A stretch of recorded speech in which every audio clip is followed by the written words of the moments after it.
Babe, what'd they tell you? Okay, she was life flighted here. Yeah. No. You want to sit down? Oh my God. What do you say this?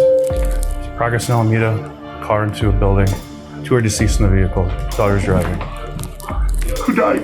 Just moments earlier, Natalie and John Shirilla were clinging to hope after learning their daughter, Mackenzie, had been airlifted to a trauma center following a catastrophic car crash. The urgency of a helicopter transport alone told them the situation was dire, yet they had no choice but to brace themselves for whatever news awaited them. Now, as an officer approaches, the atmosphere shifts from anxious anticipation to a heavy, almost unbearable stillness. The officer, trained in crisis response protocol, knows what he is about to explain. You're not open. You think I'm joking. What do you mean? You know that's exactly what I mean. You're gonna come open this door right now, or there's gonna be a serious will permanently alter this family's world. In situations like these, police are required to verify identities, reconstruct timelines, and prepare families for the medical realities ahead. Every word must be chosen carefully, because how the message is delivered can shape a family's memory of the event for the rest of their lives. What Natalie and John are about to hear is more than an update, it is a turning point. Behind the officer's composed expression lies the weight of hours spent at the crash site, communicating with first responders and documenting the extent of the impact. Severe accidents often involve high-speed collisions, vehicle rollovers, or mechanical failures, and early information can be both limited and overwhelming. As the officer begins to speak, he gently walks them through what investigators know so far: the location of the crash, the condition in which Mackenzie was found, the emergency decisions paramedics had to make, and why air transport was necessary. In many cases, helicopter evacuation is used when there is a risk of traumatic brain injury, internal bleeding, or when every passing minute could determine whether a patient survives. For the Shirillas, this moment is surreal. Time seems to freeze. The officer's next words will redefine the hours, days, and months ahead, whether preparing them for critical surgery, life-altering injuries, or a long and uncertain recovery. The truth he carries is something no parent is ever ready to face.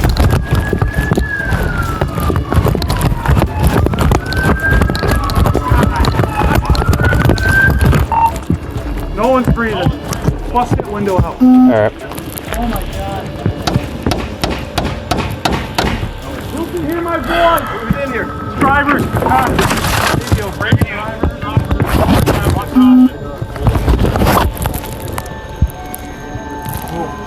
Hey. This is bad, guys. She's alive. We gotta get her out. Here, Alright. reach up and unlock this door. Let me see your knife. Let's cut this thing out. There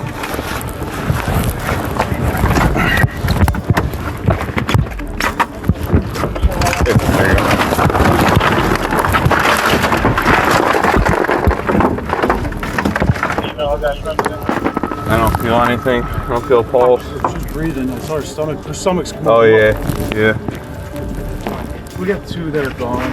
Yeah. Okay. Jesus Christ. This is the worst I've ever seen. How old is Dominic Russo? 17? 19? Rest in peace, buddy.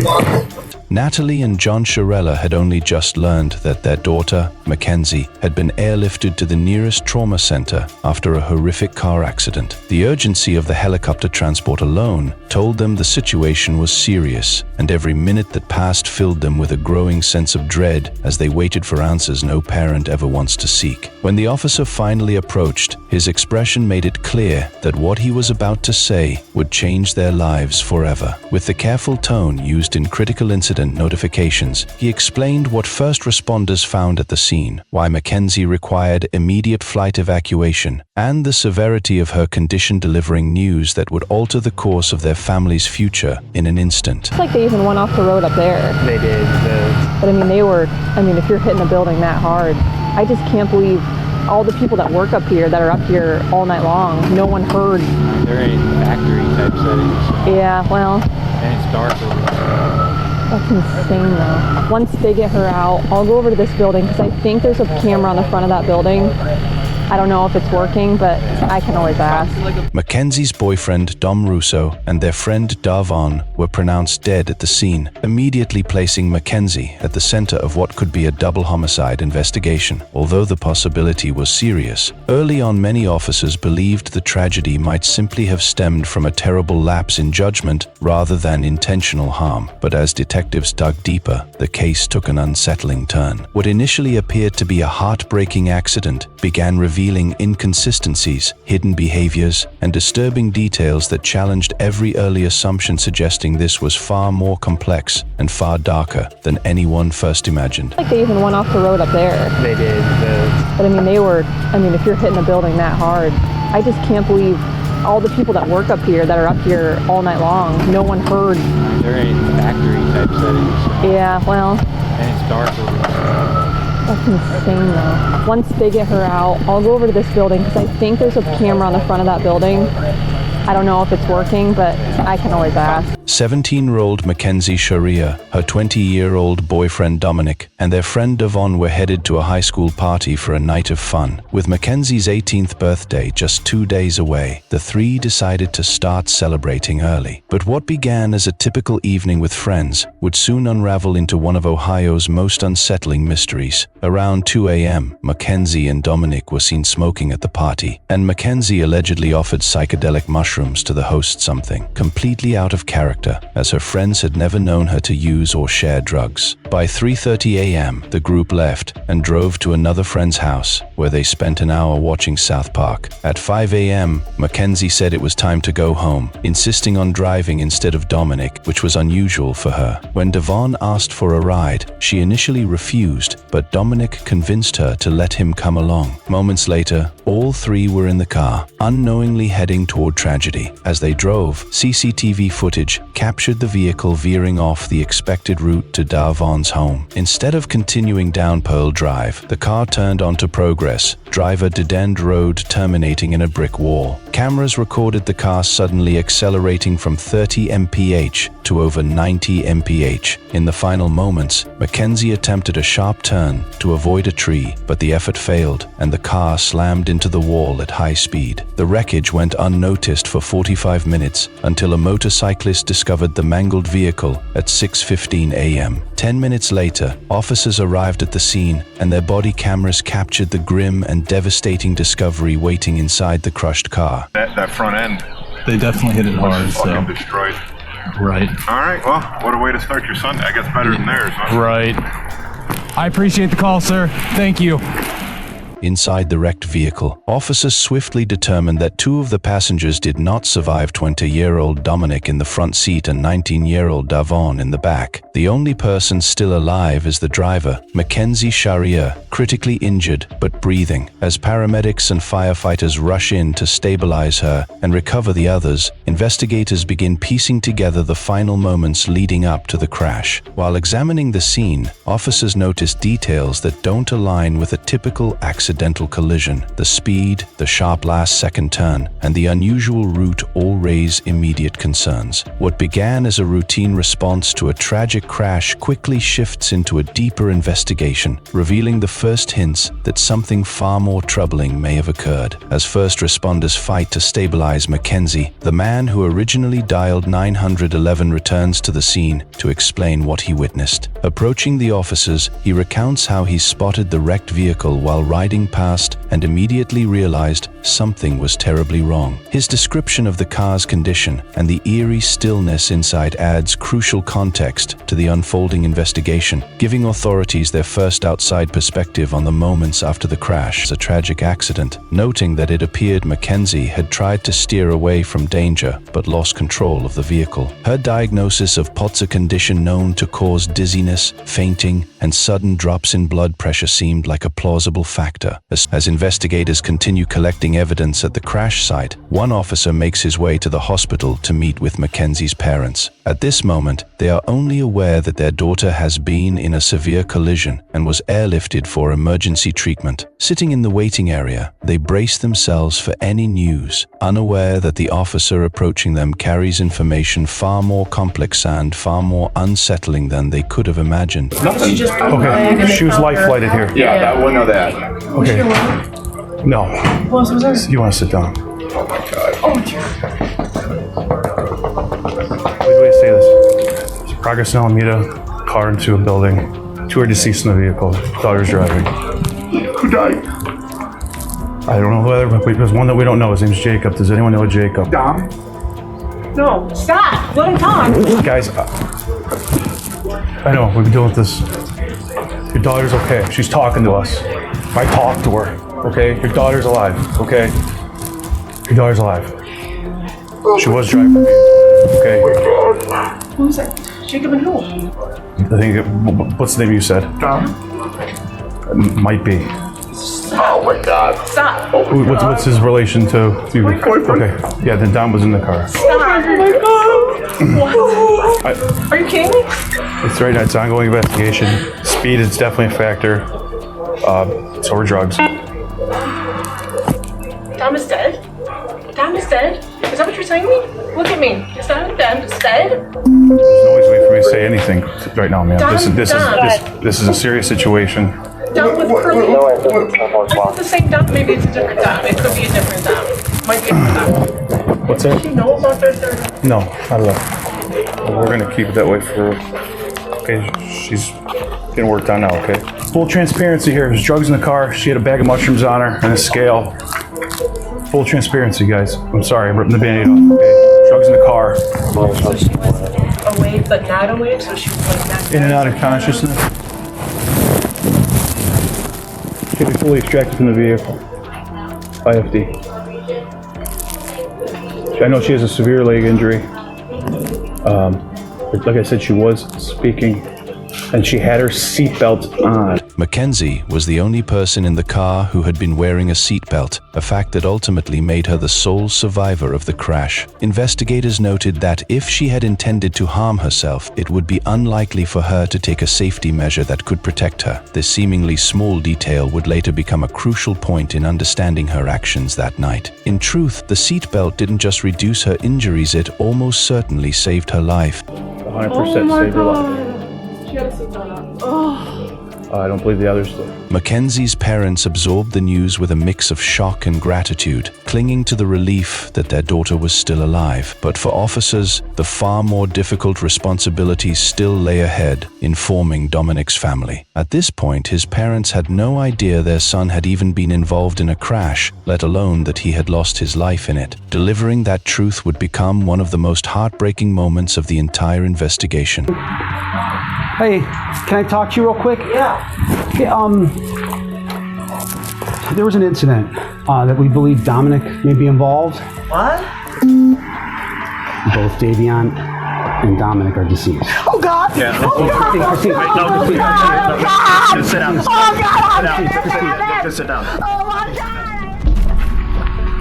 Go ahead, take a seat. So, You know what time it happened at? no, we don't. Right now, what we do know 100% is somebody called it in, somebody passing by at around 6:15, 6:30. Oh, good one. The car was just smashed somewhere? Yeah, so what it appears that happened is they were going westbound on Progress from Pearl Road. They went... Right here in Strongsville? Yeah, in Strongsville. That business that's right on Alameda, right where Progress ends, that's dead ends right there.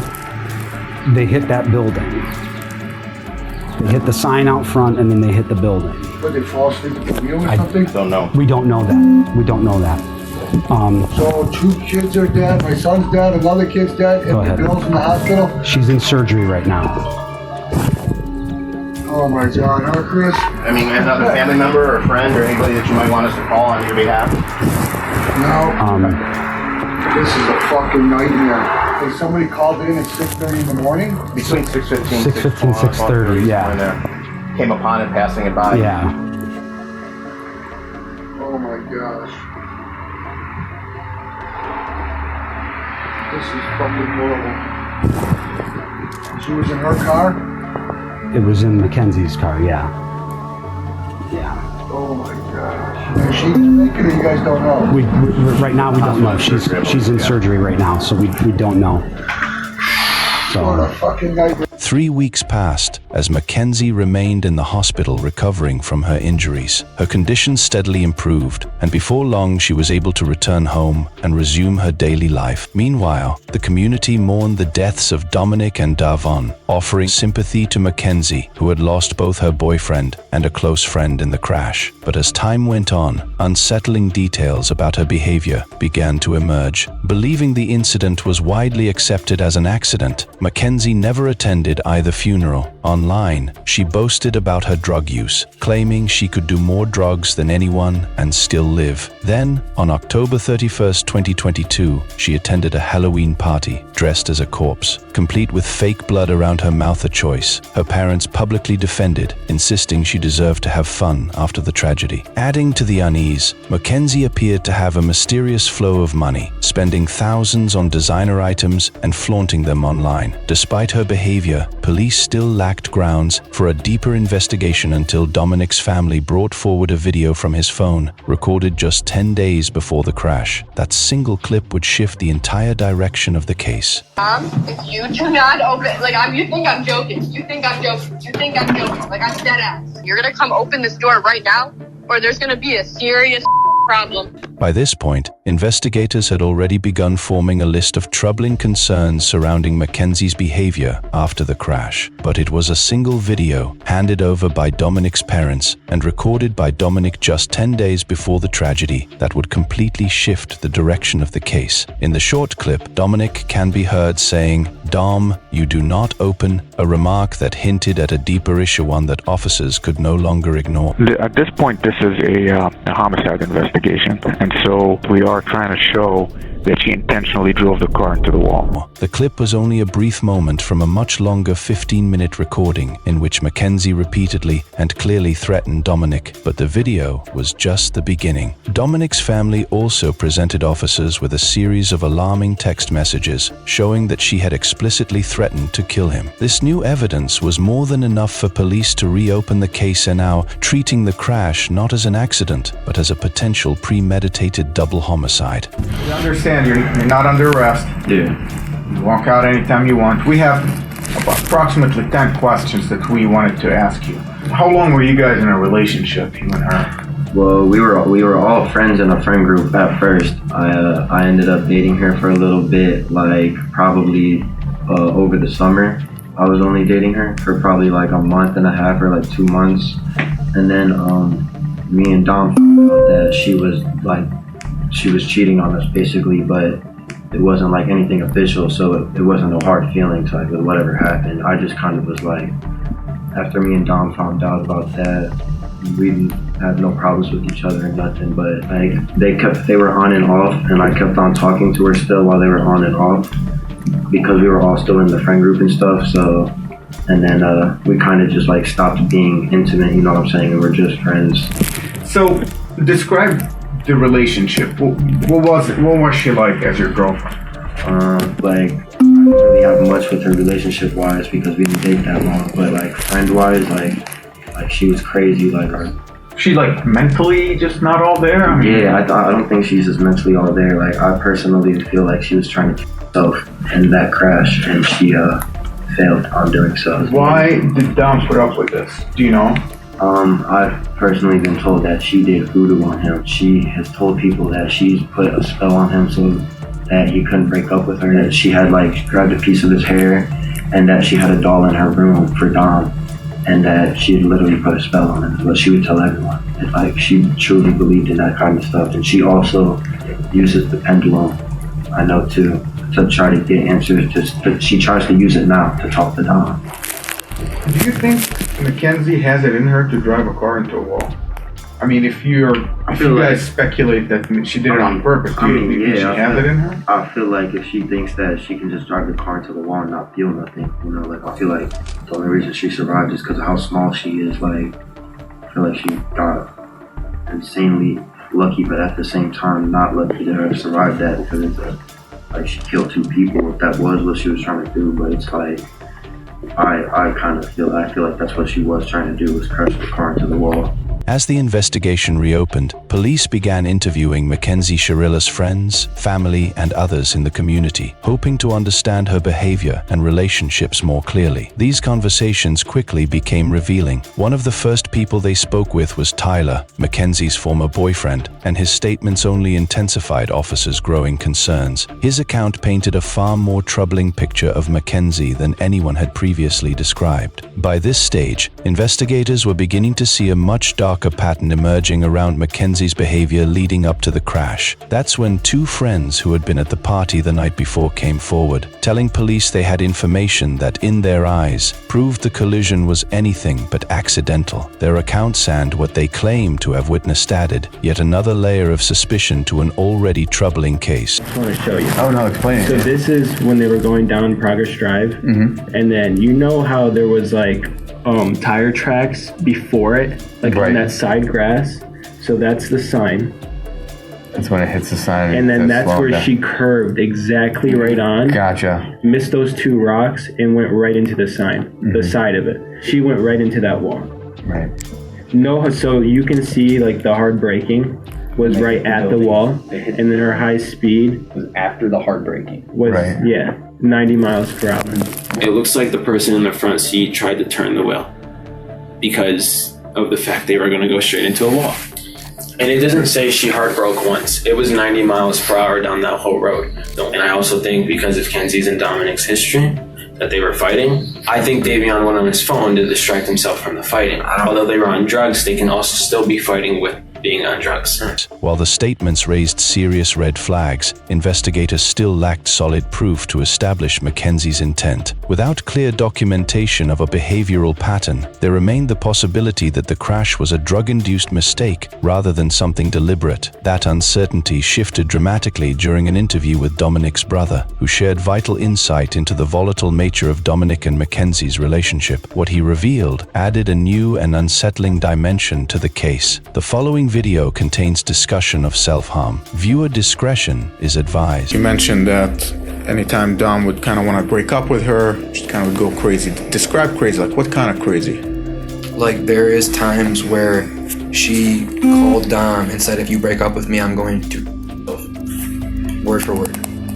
There was an instance literally a couple days before the crash that she was hitting him on the highway while driving, and he had to pull his car over on the side of the highway, not in a very safe parking spot either, and have somebody else come pick them up and drive the car home because he was scared that she was going to make him crash. And that was just prior to the day before the actual crash.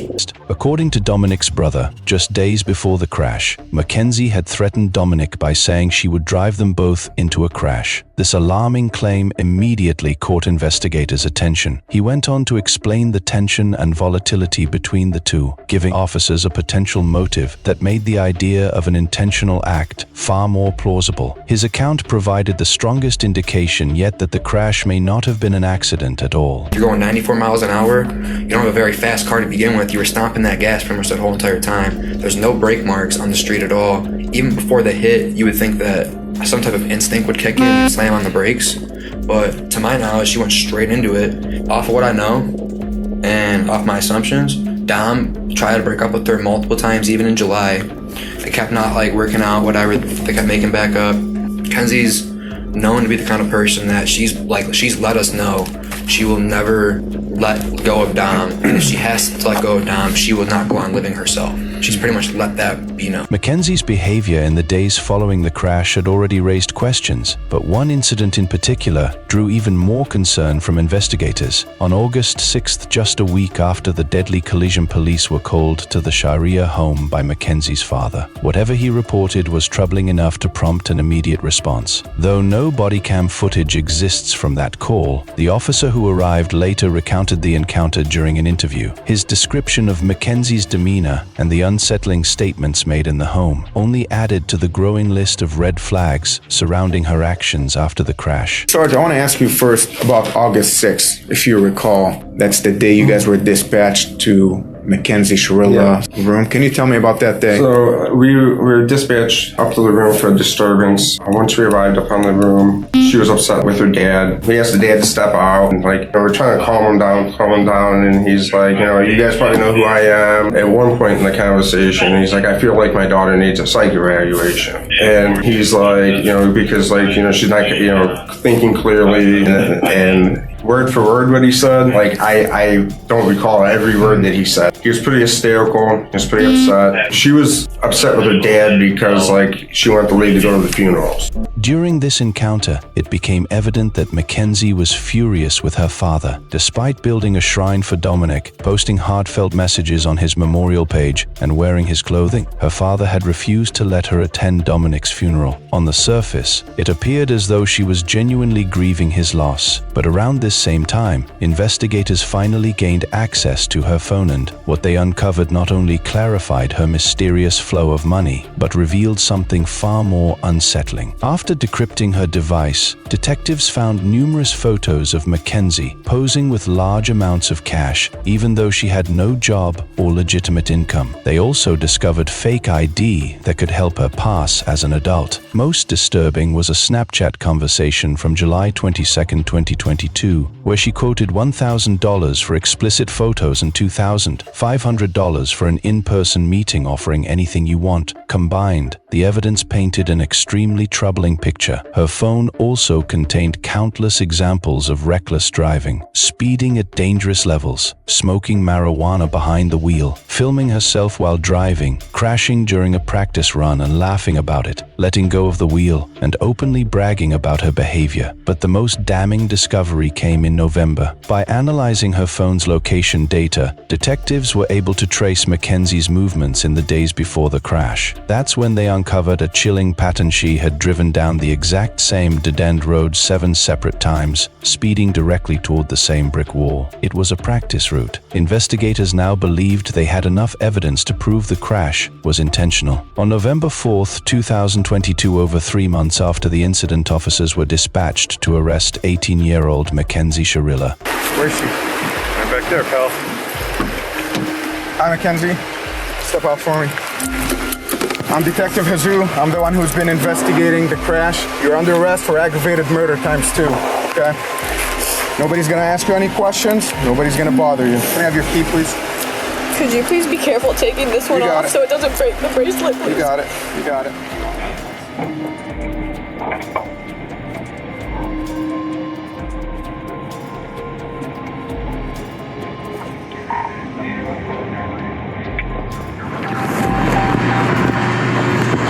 Recording. Mounted. Wi-Fi connected.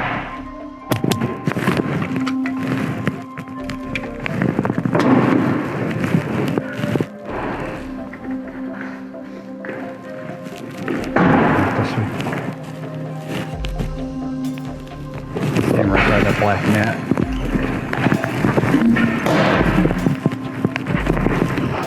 What's your first name? Mackenzie. Okay, Mackenzie, I'm gonna take your handcuffs off. I need all the jewelry and everything to come off, okay? I can't wear any of it. No, I need you to take it off while you're in jail right now. Mackenzie's parents learned of her arrest shortly after it happened and rushed to the police station in a panic, hoping to intervene or at least understand what was unfolding. Overwhelmed and desperate, they confronted the officers, demanding answers and pleading for some kind of explanation. But by the time they arrived, the decision had already been made, the evidence already reviewed. No amount of urgency or emotion could change what had happened. The situation had moved far beyond their control. Speak to my daughter, because you guys aren't allowed to speak to her at all. That's from the Lord. How you guys did this on the weekend is just, well, all you do is go, hey, there's a warrant for her. We would have brought her right down here with no problem. Unbelievable. I mean, he's 18. So the warrant was issued today, so Well, you could have made a phone call, couldn't you? You had your creeper out in front of my yard watching. So, she can't take any, she's an adult, she can't take any phone calls right now. Okay, well, I still need to speak to my daughter so she understands what her, not to say anything to you guys. I Whatever was- mean, if he had to roll out the whole mask to pick up an 18-year-old girl who can hardly walk out of a hospital, it's just beyond me. So we follow the law, and that's what we're doing today? Am I going to be allowed to have a 2-minute conversation with her? You cannot talk to her while she's here. Why doesn't she get a phone she has call? legal If you arrested her, rights. why don't she get a phone call? She was just brought in. They're going to process her. As soon as they get the time for her to make a phone call, she will be able to make a phone call. She's a lawyer. She does have a lawyer. She is 18 years old and she could speak that. Yeah, but she's a dumb 18-year-old that just turned 18. Well- And these guys are going to take advantage of her. She's not allowed to speak to you guys. I'm telling you that. Her from attorney lawyer. can call us. Don't ask her any questions. She's not allowed to speak. Her parents insisted she stay silent and refused to let her speak without a lawyer present, and she would need that lawyer because Mackenzie now had to face the full weight of her actions in a court of law. Tried as an adult, she chose to forego a jury trial and instead placed her future entirely in the hands of a judge. Although her defense argued she had lost consciousness during the crash, the overwhelming evidence proved otherwise, leading prosecutors to conclude she intentionally used the crash as a way to escape the relationship. The judge ultimately agreed with the prosecution's assessment. On August 14th, 2023, Mackenzie's fate was officially decided. The evidence presented in court, her threats, her behavior, her repeated practice runs painted a picture that could not be ignored or forgotten. It was the kind of truth that leaves a permanent mark on everyone who saw it. This is the type of evidence you can never unsee. You can never forget the visual or audio of this exhibit. It's chilling and tragic. As you review that exhibit, you know that you are watching the oncoming deaths of two people, and there is nothing that will stop it. Exhibit 802 crystallizes the deadly decision-making of the defendant. She morphs from a responsible driver to literal hell on wheels as she makes her way down the street. The mission was death. Mackenzie alone decided to push the pedal to the floor and demand the ultimate speed of that vehicle was 90 to 100 miles per hour. Mackenzie decided death was the ultimate goal that day, and she alone made that decision for Dominic and Davion, and she continuously acted in a manner to achieve her purpose. In the early morning hours of July 31st, 2022, her purpose was to kill Dominic Russo and Davion Flanagan. Her actions were controlled, methodical, deliberate, intentional, and purposeful. This was not reckless driving. This was murder. On August 14th, Mackenzie was convicted on multiple charges, including 4 counts of murder, 4 counts of felonious assault, 2 counts of aggravated vehicular homicide, 1 count of drug possession, and 1 count of possessing criminal tools. She received a sentence of 15 years to life and is currently incarcerated at the Ohio Reformatory for Women. Her earliest chance at parole is scheduled for October 2037, marking the first time she'll be eligible to argue for her release.